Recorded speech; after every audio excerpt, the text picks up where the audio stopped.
Welcome ulit mga kasulit. So meron naman tayong bagong i-reviewing item. Sa ngayon wala munang power bank kasi mukha yatang walang sale sa Shopee or sa Lazada. Medyo mahal kasi ngayon yung mga power bank, wala pang nagsisale. So ito lang muna yung aking i-review. So nakita nyo naman sa description at sa thumbnail kung ano ito. So try ko na lang i-open ito at i-test natin kung okay ba ito. So ito na ba yung gunting? Ito lang, isang pattern lang. So nabili ko yata ito ng just only 500 pesos or more. Mamaya tingnan lang natin sa description sa ating phone. So ito siya, medyo naka-box, saka may magnet. So ito lang yung kanyang support, just only bubble wrap. Natin dito. Yun. So ito po, isang lithium electric drill, 12 volts. So try natin buksan. So okay, dito lang. Medyo merong dent lamang dito sa box na to, pero parang okay naman. So ito na. Okay, ito yung battery. Oh, ito yung battery nya, 12 volts daw. Ito yung charger, 12.6 volts. 500 milliamp. So medyo mababa. At ito yung drill tsaka manual. So meron siyang kasamang isang bits, yung screw bits, merong Philip at saka yung flat screw. So ito yung drill, mukhang mabigat. So meron siyang adjustment dito sa babaw. Yun, 1 at saka 2. Saka yung kanyang adjustment para sa torque yata to. Okay, nasaan ba yung arrow nya? Parang walang arrow.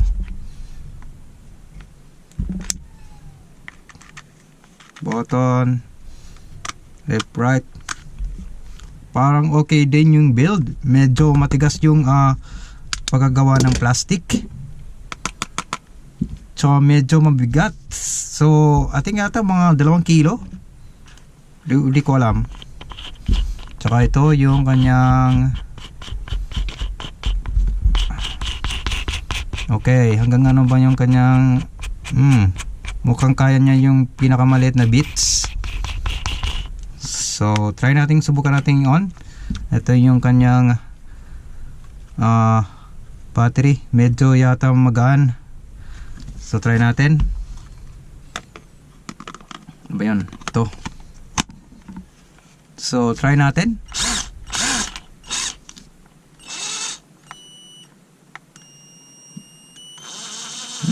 Pwede siyang slow.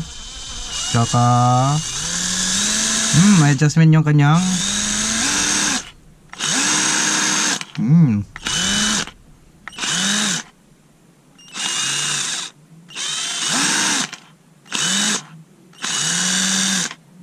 maganda.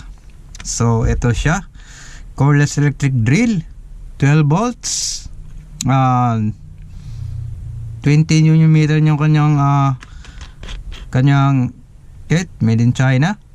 So ito siya. So now try nating meron ako ditong mga screw, merong maliit at saka merong mahaba. So meron ako ditong wood. So try nating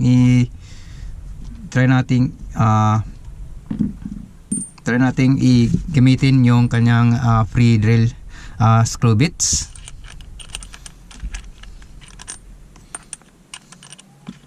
Oops.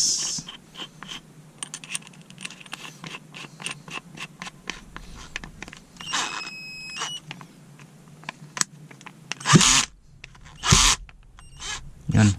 Okay na yan. So pasensya na, medyo bago lang ako kasi dito sa sa paggamit ng medyo may play yung screw bit. Hindi ko alam kung bakit ganito. So try natin ito. Magnetic ba? Na hindi siya magnetic. So try natin.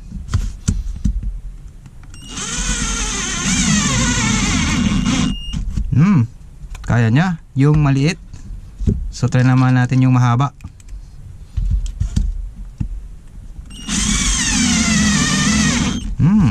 So ayos, gumagana. So try natin yung iba. Try natin. Oops. Sorry. Oop. Try natin sa 1. Meron natin ditong 1. Yan, yung slow lang.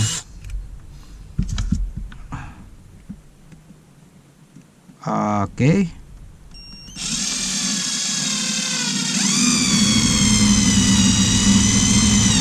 Yun, yung slow lang kasi yung ginamit ko sa speed 1, tsaka meron naman speed 2. So try natin try lahat dito. So try ulit.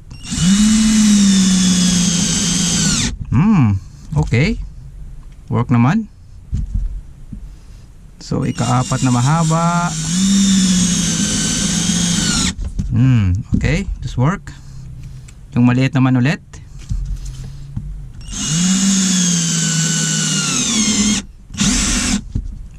Kaya niya. So meron pa dito. Buhayin natin. Apat na maliit at 4 na mahaba. Okay. At yung last. So try nating tanggalin lahat. Ito pala yung yata yung reverse. So yun, So try natin tanggalin. So good. Yung mahaba. Good. Yung maliit. Nice. Ito yung maliit. Okay.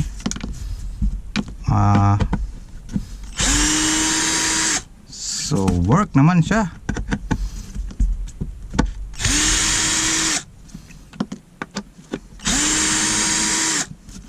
Medyo hindi lang ako sanay. Okay. So okay naman. Try na mo. Meron ako ditong drill bits, medyo maliit lang yung drill bits ko dito. Pasensya na kasi hinihintay ko kasi yung drill bits na order ko din sa Shopee. Medyo natagal lang kasi yung drill bits na in-order ko kasi yung merong pang carving. So ito lang muna. So tanggalin natin, naka-reverse naman ako. So open nyo ito. There you go, open na. Tsaka lagay natin sa pinakamali. Masyadong kasi maliit ito. So ito.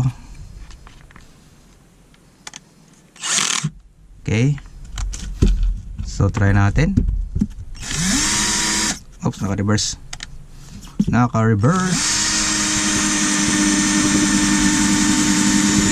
So medyo mahina lang.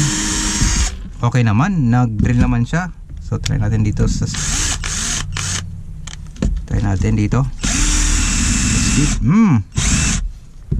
Speed 2. Okay. So okay naman. So gumagana naman siya sa drill.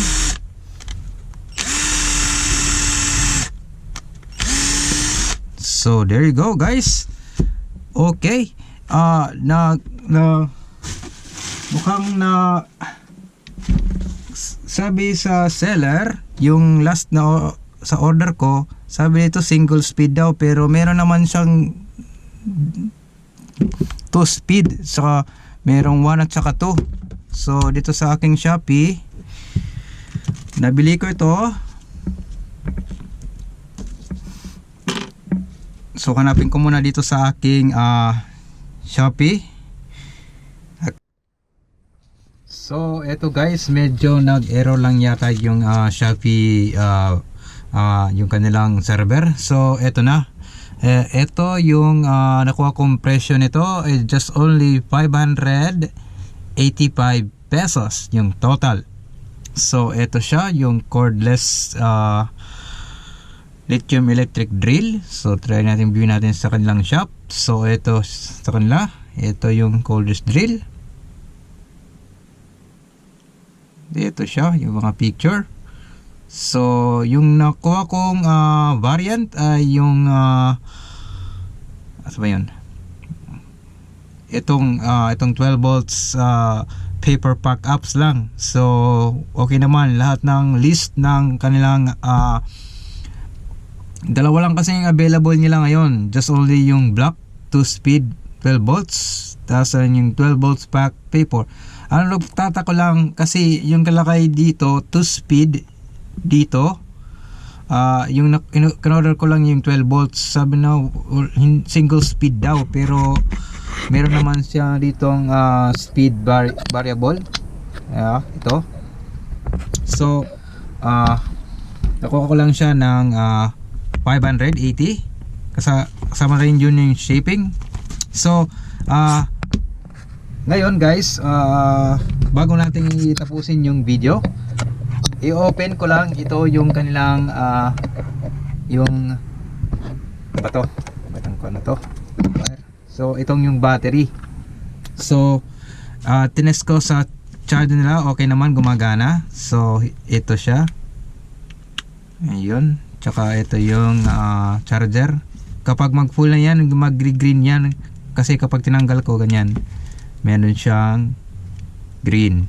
So ayun, try nating i-open lang yung battery. Hindi ko na bubuksan yung drill, kasi ito naman kasi kadalasang naglulobat or di kaya bumibigay agad yung battery.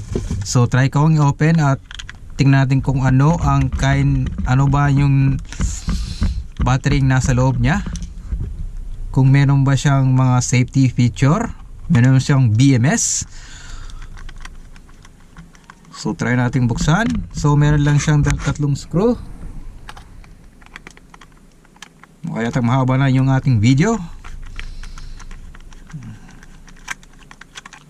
Yun na, tanggal na. And tanggal natin. So ito yung kanyang battery. So 3S, tatlong battery para umabot sa 12 volts. At ito siya, yung battery niya ay just only YFH1 18650. Meron siyang 3000 mAh. So meron naman siyang BMS sa loob. So meron siyang BMS. So good para safety. So yung kanyang battery just only 1300 mAh. So kung sa likod wala naman nakalagay kung ilan, just only 3 pieces lang na nakalagay dito. Lithium, tatlong 3 lithium battery. So naka-series lang to para umabot siya ng 12 volts nominal, just 12 volts lang. So maybe try ko itong upgrade to higher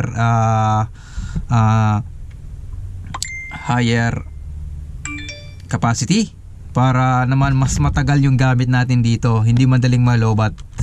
Medyo kasi mababa lang. I-check ko na lang sa internet kung anong specification nito, spec sheet, kasi parang di ko lang alam kung high discharge ba to or just only minimum discharge lang. So there you go guys, ito pala yung ating electric cordless. Maganda yung pagkakagawa, medyo matibay yung plastic, kung tingnan nyo parang bato.